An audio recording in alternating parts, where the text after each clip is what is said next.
Hello, and welcome to Book Summarist. Imagine walking into a room filled with people. Conversations are buzzing, but somehow, it feels like half the room is speaking an entirely different language. Have you ever had a colleague who seemed dismissive of your ideas, or a friend who overanalyzed every little decision? Perhaps you've even thought, why is everyone around me acting like this? This is the exact problem that Thomas Erikson sets out to solve in Surrounded by Idiots. Spoiler alert, they aren't idiots. We all simply operate on different wavelengths when it comes to communication and personality. The beauty of this book lies in its simple but transformative color-coded system, based on the DISC behavioral model. With a vibrant, insightful approach, Erikson empowers us to understand why we clash with some people and harmonize effortlessly with others. Over the next few chapters, I'll walk you through this fascinating journey of decoding human communication and personality dynamics. Get ready to unlock the secrets to better relationships, both personal and professional. Chapter 1. What makes people so difficult to understand? Erikson begins by recalling a typical workplace scenario. A team leader is frustrated because no one seems to get it. Meetings are endless, deadlines are missed, and the tension hangs thick in the air. Sound familiar? Erikson captures the chaos and confusion that happens when communication breaks down due to personality clashes. It's a scenario we've all encountered, whether at work, with friends, or even within our families. He doesn't waste time sugarcoating the issue. Most people naturally assume that if others don't understand them, it's because those people aren't trying hard enough or aren't intelligent. But here's the kicker. The real issue is that we often speak different languages. And these aren't literal languages, but personality-based communication styles that shape how we give and receive information. To help readers crack this code, Erikson introduces the DISC model, a simple but powerful tool that categorizes human behavior into 4 distinct colors: red, yellow, green, and blue. Each color represents a particular way of thinking, interacting, and perceiving the world. Imagine walking into a party and being able to immediately recognize who thrives on attention, yellows, who is quietly observing, blues, who's already planning an exit strategy, greens, and who's probably organizing the drinks, reds. Erikson emphasizes that these personality types aren't rigid boxes. We all exhibit traits from different colors, but we usually have a dominant one that drives our interactions. Understanding these colors is the key to not only decoding others, but also becoming more self-aware. How many times have you tried to reason with someone, only to be met with frustration? That frustration, Erikson points out, is often a clash between different communication styles. Recognizing the color dynamic can defuse these conflicts before they even arise. He shares a fascinating anecdote about a business meeting where a red manager couldn't understand why his green subordinate kept freezing up during discussions. The manager interpreted the hesitation as incompetence, but in reality, the green employee was simply processing information in a calm, thoughtful way. Once the manager learned to adjust his approach, communication improved dramatically. The chapter closes with a powerful insight.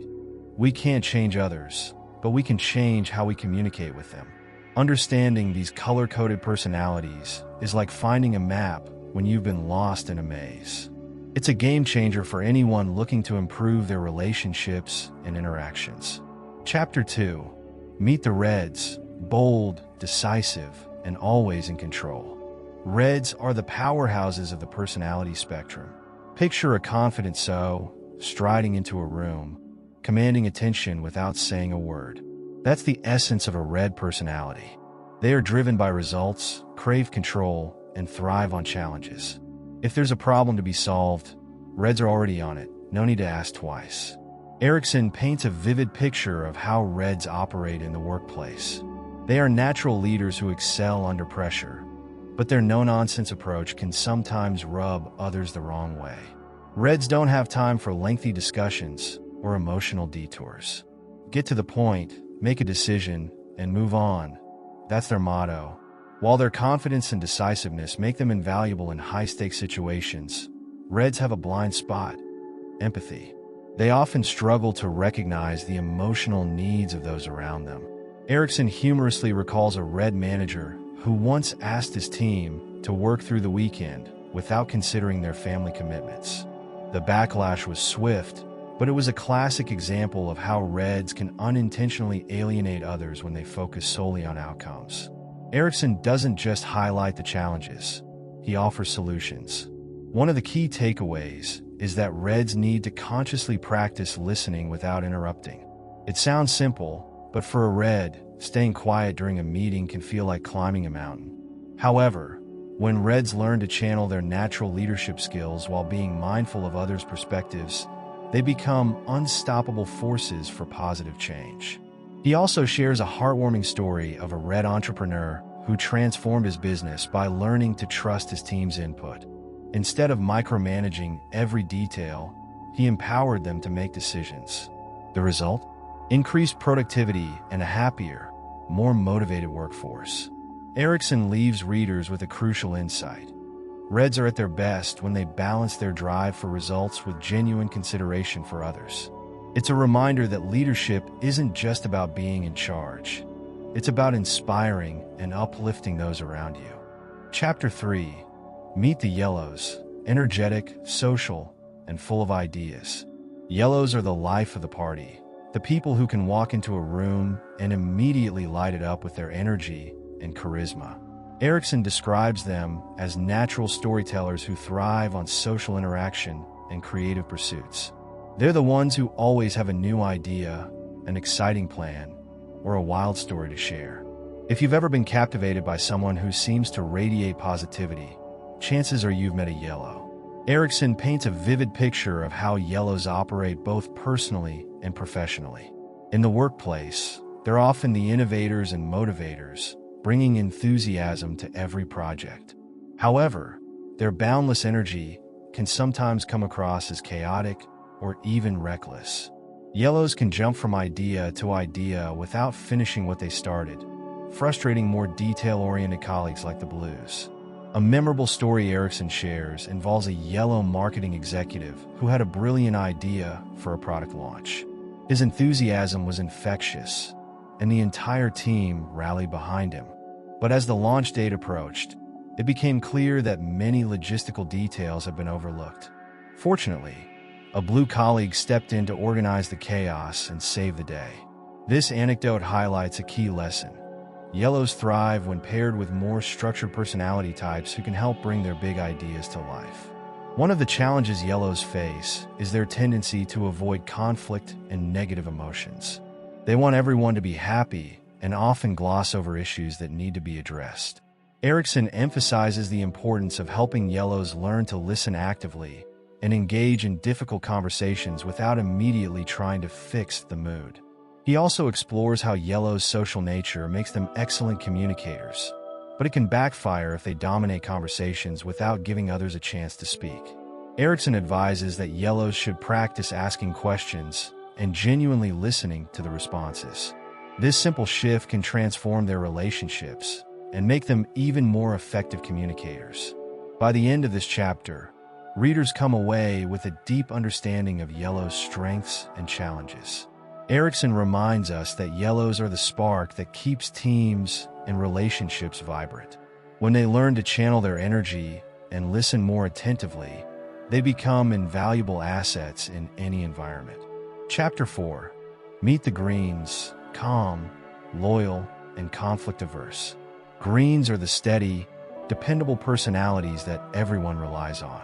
Erikson describes them as the glue that holds teams and relationships together. They are calm, patient, and empathetic, often going out of their way to avoid conflict and keep the peace. Imagine a trusted friend who always listens without judgment, or a colleague who quietly gets the job done without seeking praise. That's a Green. In the book, Erikson shares a touching story about a Green project manager who was beloved by his team because of his unwavering support and gentle demeanor. However, his reluctance to address performance issues eventually led to project delays and mounting frustrations. When he finally mustered the courage to have honest conversations with his team, the atmosphere improved dramatically, and the project got back on track.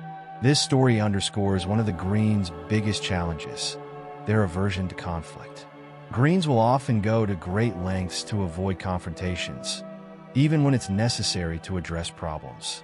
Erikson emphasizes that Greens must learn to assert themselves and recognize that honest communication, though uncomfortable at times, is essential for healthy relationships and effective teamwork.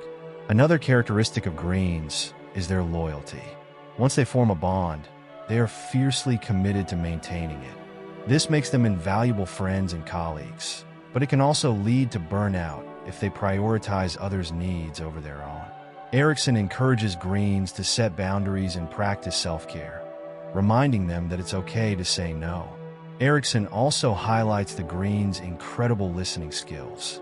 Unlike Reds, who dominate conversations, or Yellows, who thrive on the spotlight, Greens excel at making others feel heard and valued. This trait makes them natural mediators who can diffuse tension and foster harmony. By the end of the chapter, Erikson leaves readers with a profound appreciation for the Greens' quiet strength. They may not seek the spotlight, but their steady presence is often the foundation of successful teams and relationships. Chapter 5. Meet the Blues. Analytical, meticulous, and quality-driven. Blues are the perfectionists of the personality spectrum. Erikson describes them as the people who thrive on structure, accuracy, and detailed planning. Picture the meticulous accountant who triple-checks every number, or the engineer who won't sleep until the design blueprint is flawless.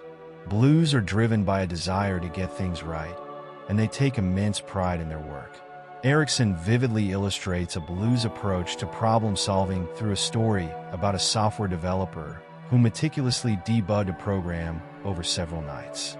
His attention to detail saved the company from a disastrous launch, but his team initially struggled to understand his slow, methodical pace.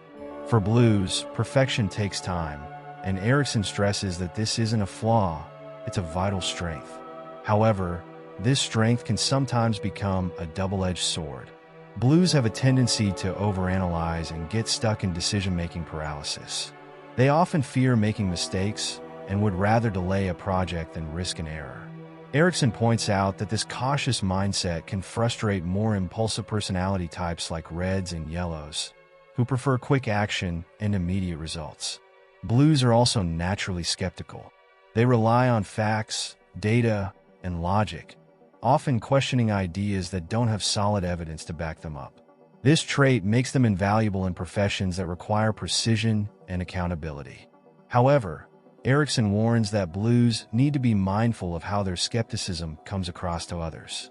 Constantly questioning ideas can make them seem negative or dismissive, even when their intention is simply to ensure quality. One of the most impactful lessons Erikson offers is about communication with Blues. They need clear, well-structured information and hate ambiguity. A vague or poorly thought-out proposal will immediately trigger their skepticism. To build strong relationships with Blues, it's essential to be prepared, thorough, and logical in your approach. Despite their reserved nature, Blues deeply care about their work and the people around them. Erikson shares a moving story about a Blue manager who quietly supported his team through a challenging project. He never sought recognition, but his unwavering commitment earned him the respect and admiration of his colleagues. By the end of the chapter, Erikson leaves readers with a newfound respect for Blues. Their meticulous nature and commitment to excellence may sometimes slow things down, but they are the guardians of quality and precision. Chapter 6. Adapting to different personalities. With the 4 personality types now vividly painted, Erikson shifts his focus to one of the book's most valuable lessons: adaptability. The key to successful communication isn't just understanding your own color.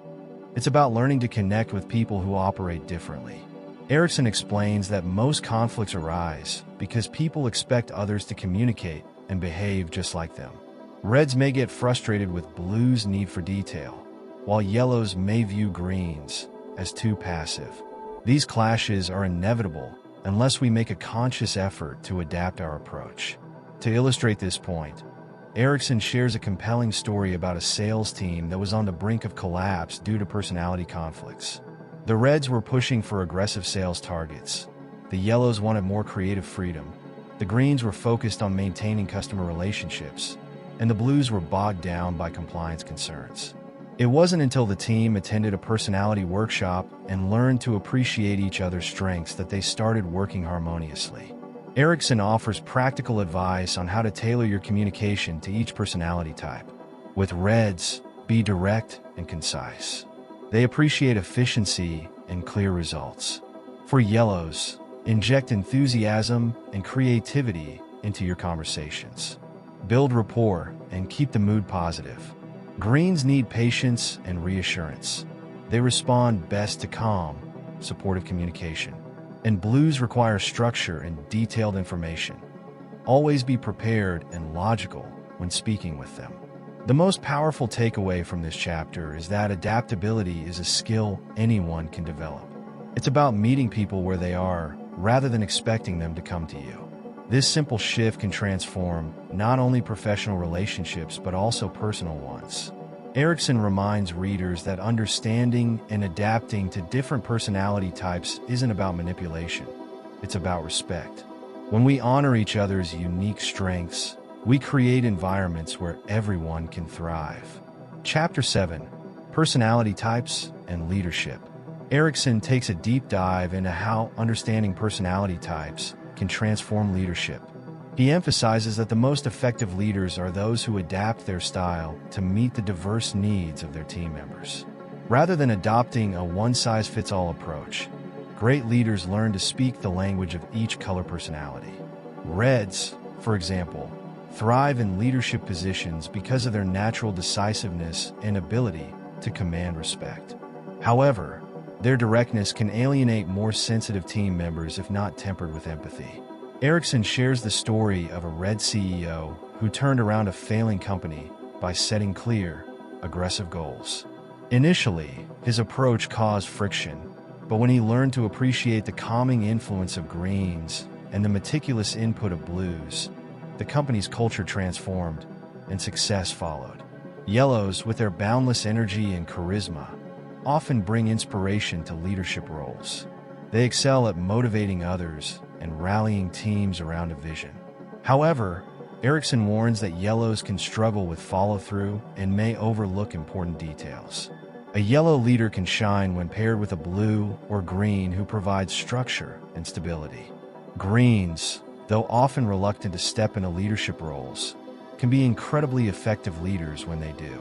Their calm demeanor and empathetic nature foster a supportive environment where team members feel valued and heard. Erikson highlights a Green manager who turned a high-stress department into a cohesive and collaborative team simply by listening and providing reassurance. The only challenge Greens face is their tendency to avoid difficult conversations, which can be overcome through training and practice. Blues, with their analytical minds and dedication to quality, excel at leading projects that require precision and attention to detail. They are natural planners who ensure that nothing falls through the cracks. However, Blues may need to work on being more approachable and flexible, as their focus on perfection can sometimes make them seem rigid. Erikson shares an inspiring story of a Blue project manager who earned the trust of his team by balancing his perfectionism with genuine empathy. By the end of this chapter, Erikson underscores that there is no perfect leadership style. The key is understanding your own personality and adapting to the needs of your team. When leaders harness the strengths of each color, they create a culture where everyone feels empowered to contribute. Chapter 8: Personal Growth and Building Strong Relationships. As the book nears its conclusion, Erikson shifts his focus to personal development and relationship building. He emphasizes that understanding personality types is not just about navigating the workplace. It's a tool for enhancing every aspect of your life. In romantic relationships, for example, conflicts often arise because partners communicate differently. A Red might be frustrated by a Green's indecisiveness, while a Blue might feel overwhelmed by a Yellow's chaotic energy. Erikson shares heartfelt stories of couples who transformed their relationships simply by learning to appreciate each other's differences and adapt their communication styles. Friendships, too, benefit from this understanding. Yellows, with their social nature, thrive in large groups, but may forget to check in with individual friends. Greens, who value deep, one-on-one connections, may feel neglected. Erikson encourages readers to be intentional about how they show up for their friends, taking into account their unique preferences and needs. On the path of personal growth, Erikson invites readers to reflect on their own color tendencies and identify areas for improvement. Reds might work on being more empathetic, while blues can practice letting go of perfectionism. Yellows may benefit from slowing down and listening more, and greens can build confidence in addressing conflicts. Erikson shares his own journey of self-discovery, revealing how understanding his personality type helped him become a better communicator, friend, and leader. He reminds readers that growth is a lifelong journey, and the key is to approach it with curiosity and compassion. Chapter 9, The Ultimate Message. In the final chapter, Erikson brings everything full circle. The key to navigating the world, he explains, is empathy. When we take the time to understand others and appreciate their unique perspectives, we build stronger, more meaningful connections. Erikson leaves readers with a powerful reminder. Diversity in personality is not a problem to be solved, it's a gift to be embraced. Reds drive progress, yellows spark creativity, greens bring harmony, and blues ensure quality. When these strengths come together, incredible things happen. He encourages readers to carry this understanding forward, not just in their professional lives, but in every interaction.